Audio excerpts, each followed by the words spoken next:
Tracing the path. The evolution of importer security filing (ISF) regulations. Welcome to our video series on customs brokerage and international trade. In today's video, we will explore the evolution of importer security filing (ISF) regulations. ISF was introduced by the U.S. Customs and Border Protection (CBP) as a security measure to enhance supply chain security and prevent potential risks to the country. Over time, these regulations have evolved to address emerging threats and enhance trade facilitation. Let's take a closer look at the key phases and notable changes in the ISF regulations. Implementation of the 10+2 rule. The initial phase of ISF regulations came into effect on January 26, 2009, with the implementation of the 10+2 rule. The rule required importers to submit 10 key data elements and ocean carriers to submit an additional 2 data elements before the shipment departed for the United States. Key data elements of the 10+2 rule. The 10 data elements required from importers included information such as importer of record, consignee, manufacturer or supplier, HTS US code, and more. The 2 data elements required from ocean carriers were the vessel stow plan and container status messages. Intent to finesse and education period. Initially, CBP focused on educating the trade community about the new regulations and enforcing compliance guidelines rather than imposing penalties. This period allowed importers and customs brokers to familiarize themselves with the requirements and make necessary adjustments to their operations. Increased enforcement and penalties.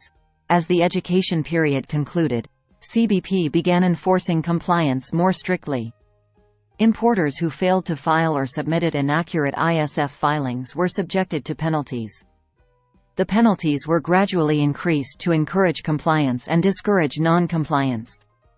Expansion of ISF filing timeframe. In 2010, CBP expanded the timeframe for submitting ISF filings, allowing importers to submit the required information up to 24 hours prior to the cargo being laden on board the vessel. This change provided more flexibility to importers and reduced potential delays in the export process. De minimis ISF exemption. In 2015, CBP introduced the de minimis exemption for ISF filings. This exemption granted relief to importers whose shipments valued below $800 did not require an ISF filing. This change aimed to streamline the process and reduce the burden on low-value shipments. Enhanced security measures. Over time, the ISF regulations have been enhanced to strengthen supply chain security. CBP introduced initiatives such as the Container Security Initiative (CSI) and the Customs Trade Partnership Against Terrorism (CTPAT) to collaborate with foreign partners and implement additional security measures. Expansion to additional modes of transportation.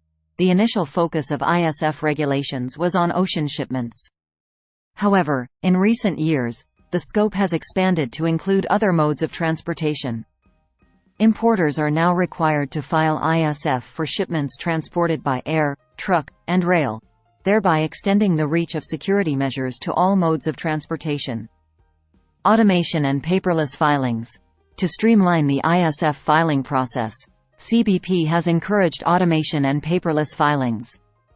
The Automated Broker Interface (ABI) system allows for electronic filing of ISF, reducing paperwork, enhancing efficiency, and minimizing the chances of manual errors.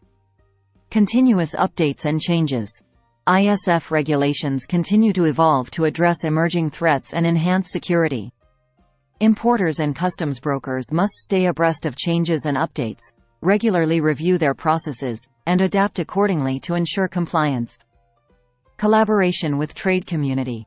CBP has actively sought input and feedback from the trade community to improve the ISF regulations.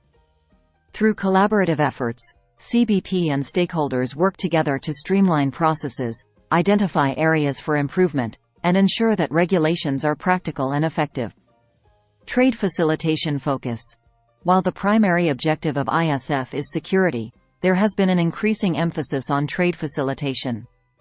CBP has made efforts to strike a balance between security and efficiency, ensuring that legitimate trade flows smoothly while targeting high-risk shipments for inspections.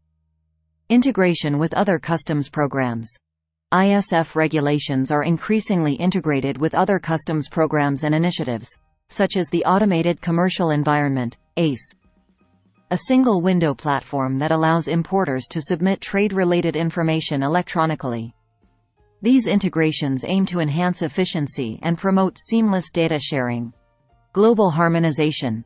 CBP has been working towards global harmonization of security measures. Efforts are being made to align ISF requirements with international standards such as the World Customs Organization's Safe Framework of Standards, promoting consistency and cooperation among customs administrations worldwide. The evolution of importer security filing (ISF) regulations reflects the ongoing commitment to enhance supply chain security and facilitate legitimate trade. From the introduction of the 10+2 rule to the integration with other customs programs, these regulations have evolved to address emerging challenges and streamline processes. Importers and customs brokers must stay updated with these changes to ensure compliance and efficient operations. Thank you for watching this video on the evolution of importer security filing (ISF) regulations. Make sure to subscribe to our channel for more insightful videos on customs brokerage and international trade.